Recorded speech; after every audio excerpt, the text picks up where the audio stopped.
Hello and welcome to another in the series Reflections here on BBC Radio Cambridgeshire, a programme in which I'm given half an hour to chat to a guest about events which have formed the pattern of their lives. There's a large school of thought which puts forward the theory that there are 3 and possibly 4 reasons why this country no longer carries the death penalty for murder. Many abolitionists give as those reasons the names of Timothy Evans, Derek William Bentley, Ruth Ellis, and there are some who go on to name as a 4th, James Hanratty. Another call for the return of capital punishment has been rejected by Parliament, and pundits put forward the view that the degree of rejection will increase with every attempt to have it returned. Be all that as it may, my guest this week is probably as highly qualified to speak on the personal and domestic ramifications of the death penalty as anyone. The sister of Derek Bentley, she's Iris Bentley, she's most welcome, and I asked her first where she was born. I was born in London, in York Road Lining Hospital in 1931. There was a twin to Derek, there was a twin to me. There was my sister Joan, who got killed in the Blitz. There was Roger and Derek. There was 8 of us in all, and there's 2 of us living now. Can you give me a thumbnail sketch, as it were, of life in the Bentley home at that time when you were children? Yes, we lived in a flat in Friars Street off Blackfriars Road. It was a very happy family. We had a piano, which we used to sit around and sing songs. My father always played. Christmas, we used to sit and sing The Little Boy That Santa Claus Forgot. Derek used to do the little low bits and I used to do the high bits. We had a smashing home life. It was always the weekday, go to school, come home, went to bed. But always weekends, my parents always took us out into the country for the day. What was your schooling like? Well, right up until then, I started when I was 3, because my mother used to pay 1 6 a week for me to go, because you had to pay for school fees then. And Derek started a year and 10 months later, which he didn't like, because he didn't like being away from Mum. I suppose I was his minder, really, because he was always scared of people, because he didn't like fighting, whereas I was the tomboy of the family. I used to stick up for him, look after him.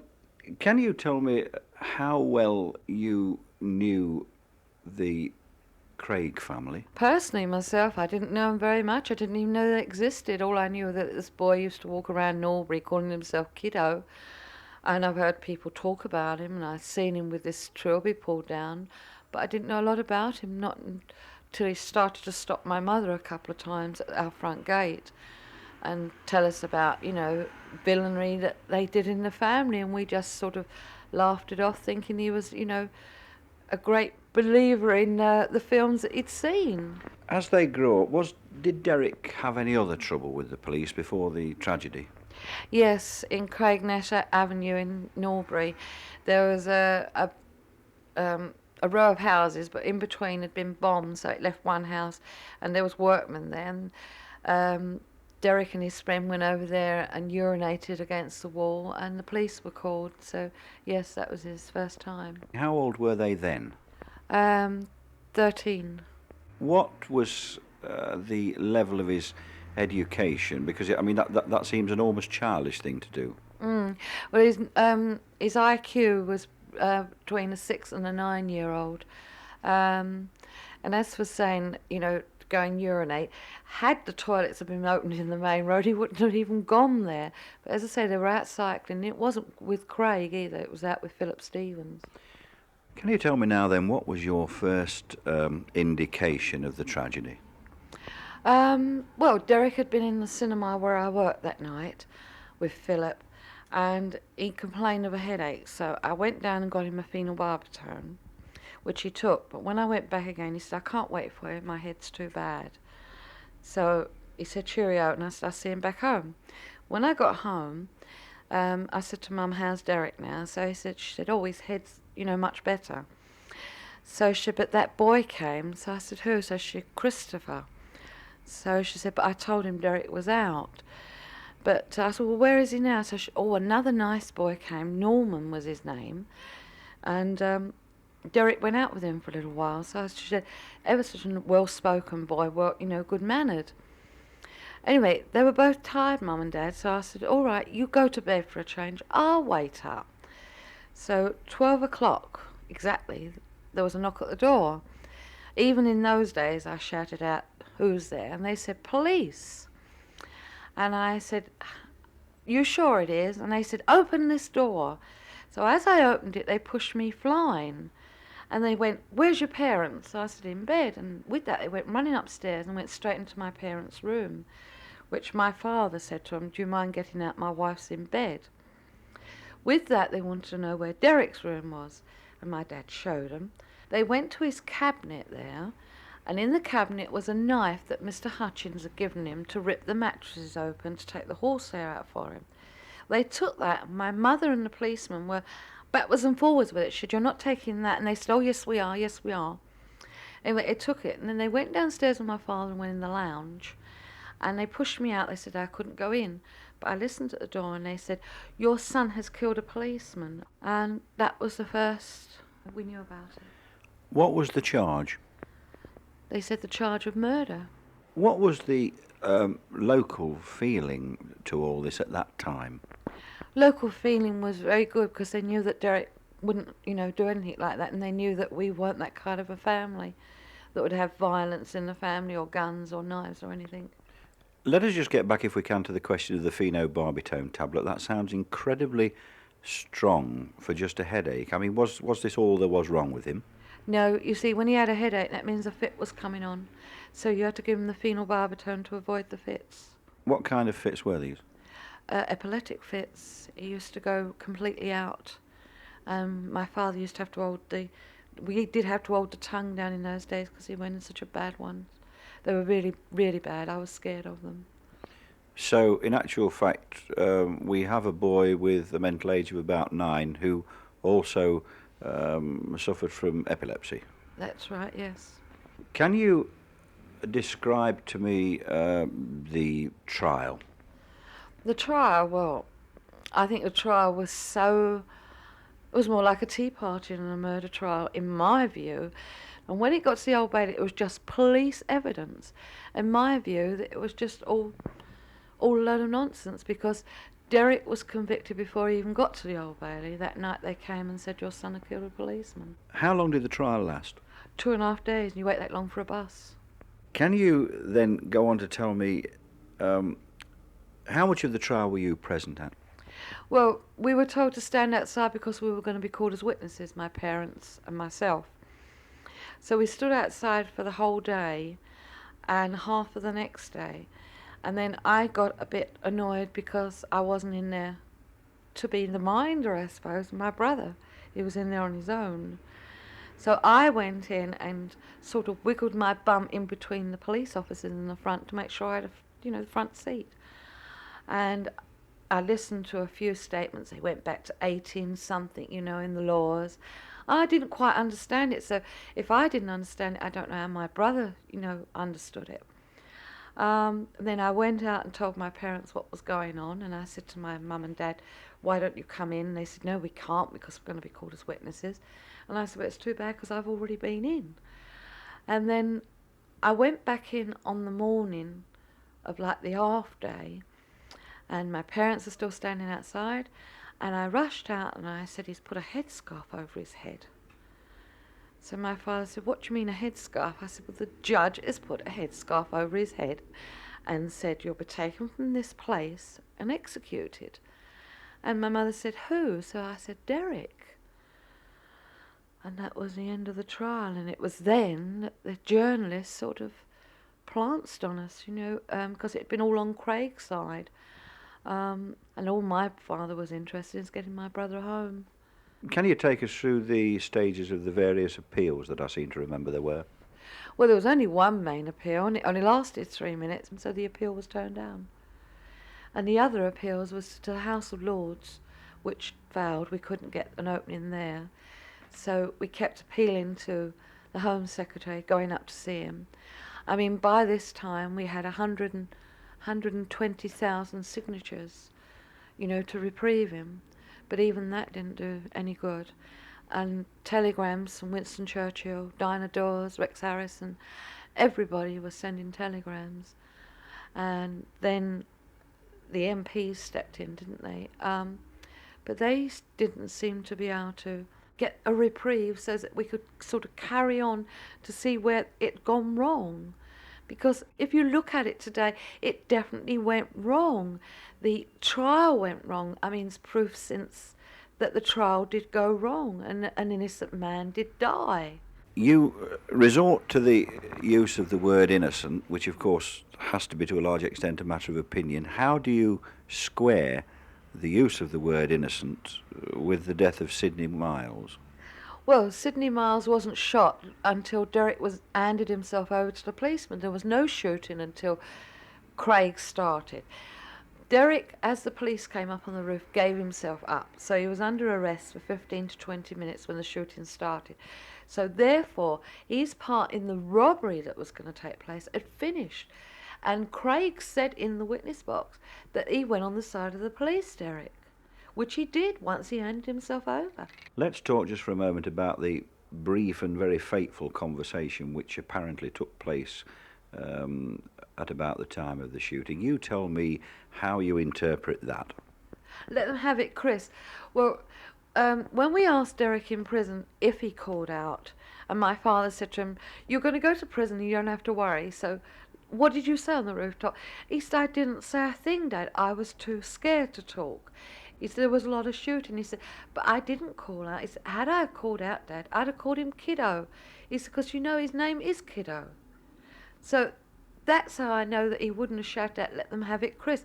If he'd have called out, "Let them have it, Chris," it might have been to hand the gun over. But was it? You see, this is the thing I ask.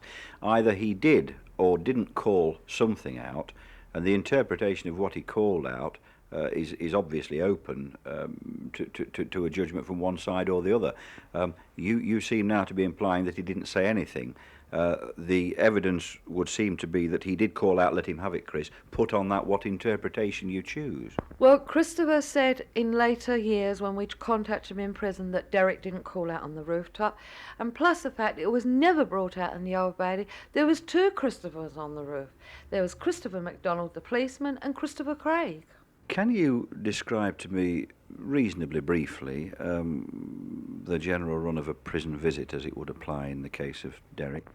Well, you got the visiting form the day beforehand, so like today's one would do for tomorrow, like that. When you got there, you knocked at the door, which, it was gruesome. It sort of echoed. You were taken through. You wasn't allowed to sit with the other prisoners. It was just visiting ordinary prisoners. You went into like a dungeon affair. It was in the main lobby on the left-hand side as you walked in. Then you sat there and the officer came and took your visit. And then he took you through the second lot of gates. Then you went round to the right and there was a spiral staircase going up. And you went past like prison cells and they were shouting out, "Good luck, Mr. Bentley, good luck." And we went up the spiral staircase and the warder knocked 3 times. Then the warder the other side opened it up. And then there was 3 chairs. My mother sat in the middle, my father at the other end and me this end. And it was like a long glass window with meshy at the bottom. You had to sort of bend over to talk underneath. And the other side was like a wooden chair and just nothing, just like a plain room that you would see in the Tower of London or something like that. And then there was a door. And then we'd sit there for a few minutes and then the door would open and Derek would come through with a warder with him. And he'd sit right down in front of us. And as he came through the first time, he was wearing this grey suit with navy blue striped shirt. He had no shoelaces in his shoes, and he said, "Sorry I'm slopping my feet, Mum," he said, "but they won't allow you to have shoelaces." And Mum said, "Well, where's your buttons to your suit?" He said, "Oh, no, they're not allowed either. I don't know why." And then he started to talk to my mum and dad, and he was saying thank you, for what we were doing. And he said, "I don't know why I've got to die, because I didn't kill anybody, did I?" And my mother said no, and my father started to tell him, all the petitions that was coming in. And you see tears in his eyes. And then he asked, about Mrs. Miles, had we been up there to see her, and we told him yes. And then he'd asked about his animals. And then he'd asked about the girls I worked with, especially Rita Hyde, because he had a crush on her. Then he'd asked Dad how Sally was. That was the bike, because it was always a joke. The bike was called Sally, and don't forget to feed her our carrots. And then the visit would come to an end. When, in fact, did you realise that there was to be no hope? I think it was on the 27th when my father and I had petitioned everybody, the Home Secretary, MPs, even ministers that were abroad, we sent telegrams to. So when we went there on the 27th, my father told us, we wasn't to cry, we should show him that, we were brave. I don't know what he must have suffered, but it was a terrible ordeal for us just to go in, knowing that we probably wouldn't see him anymore.